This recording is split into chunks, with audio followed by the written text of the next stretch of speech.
हाँ दोस्त, कैसे हो सब। आज मैं आप लोग के लिए इन्वर्स का एक टॉपिक लेकर आए हैं, तो चलिए देखते हैं। अगर हम पहले थोड़ा सा इन्वर्स के बारे में अगर हम जान लें तो इन्वर्स आता है कैसे, उसको हम देख लें।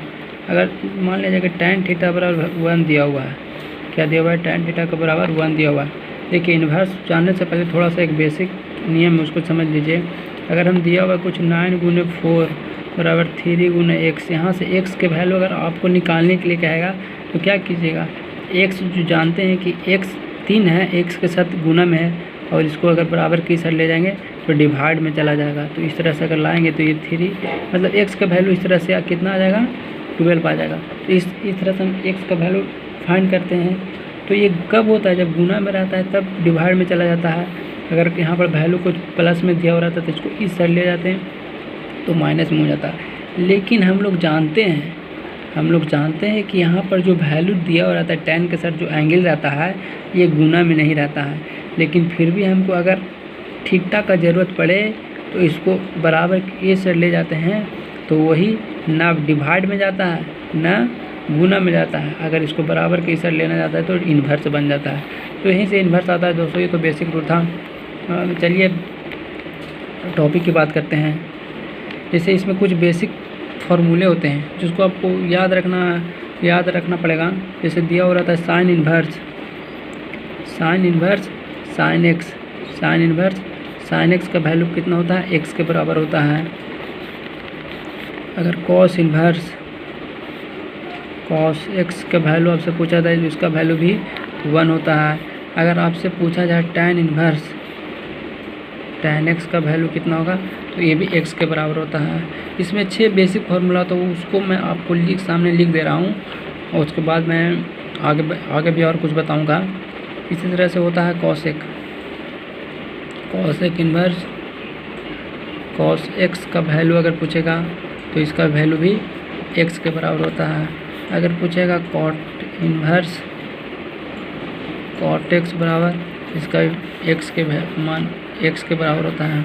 और एक होता है sec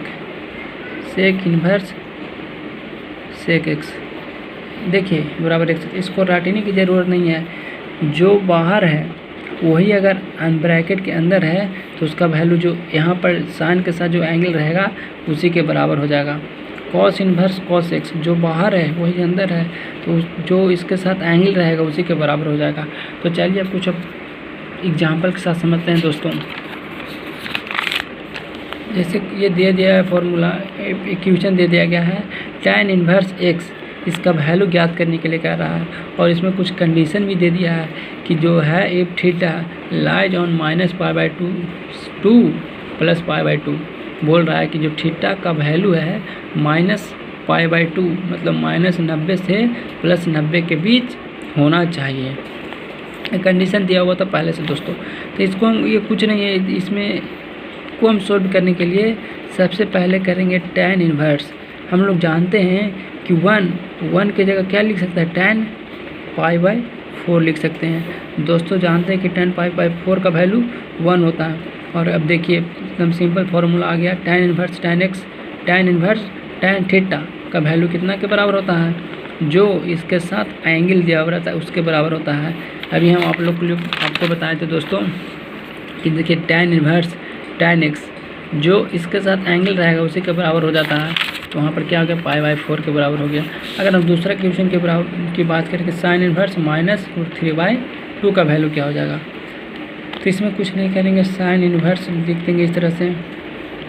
और इसमें देखिए साइन इन्वर्स माइनस में दिया हुआ है, इसके बाद क्या दिया हुआ है, माइनस में दिया हुआ है। और √3/2 किसका वैल्यू होता है, माइनस को पहले भी छोड़ देते हैं, इसको लिख सकते हैं साइन, ये 60 का वैल्यू होता है। 60 को क्या लिखते हैं, π/3 के रूप में लिखा जाता है। √3/2 को साइन π/3 का वैल्यू कितना होता है, 60 होता है। और साइन 60 का मान √3/2 होता है। माइनस है तो उसको माइनस दे दिए पहले से। अब sign inverse minus sine theta बराबर क्या होता है, माइनस ये जो माइनस साइन थीटा होता है, साइन π/4 होता है।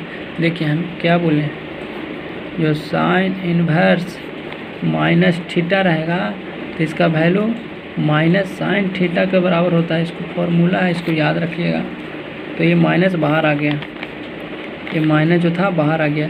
अब जानते हैं कि साइन इन्वर्स साइन थीटा बराबर क्या होता है, क्या होता है, जो एंगल जो अंदर रहता है उसी के बराबर थीटा के बराबर हो जाता है। तो माइनस पहले से था पाई/4 हो गया, इस तरह से हो गया। तीसरा क्वेश्चन की अगर हम बात करें दोस्तों, इस तरह से दिया हुआ है कॉट इन्वर्स कॉट 5π/4 इसका वैल्यू है। तो इसमें थोड़ा सा दिमाग लगाना है दोस्तों, और कुछ नहीं करना है। तो इसमें कॉट इन्वर्स इस तरह से दे देंगे, और कॉट इसको हम 5π को तोड़ सकते हैं, पाई क्या तोड़ सकते हैं, पाई प्लस π/4। मैं देखिए इसी को, ये जो दिया हुआ इसी को ऐसे लिखा हूँ। अगर एलसीएम लेंगे तो 4π हो जाएगा, 4π प्लस पाई कितना हो जाएगा, 5π/4 हो जाएगा। तो मैं कुछ नहीं, सिर्फ इसी को लिखा हूँ फॉर्मूला पर तोड़ने के लिए, कॉट इन्वर्स। और देखिए यहाँ पर cot inverse cot 180 plus cot 180 plus क्या बन जा रहा है, फॉर्मूला बन जा रहा है कॉट 180 प्लस पाई। क्या होता है, कॉट 180 प्लस थीटा बराबर कॉट थीटा के बराबर होता है।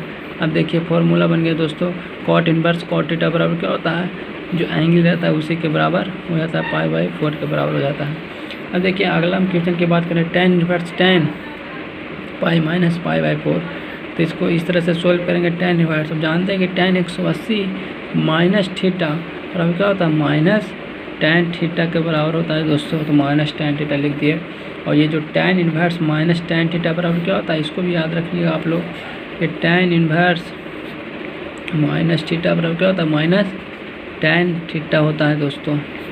तो ये माइनस कहाँ आ जाएगा, बाहर आ जाएगा। तो माइनस को बाहर ले लेंगे तो क्या हो जाएगा, tan इन्वर्स tan π/4 हो जाएगा। अब जानते हैं कि tan इन्वर्स tan π/4 बराबर क्या होता है, ये माइनस था, माइनस लिख दिया, अभी π/4 के बराबर हो जाता है।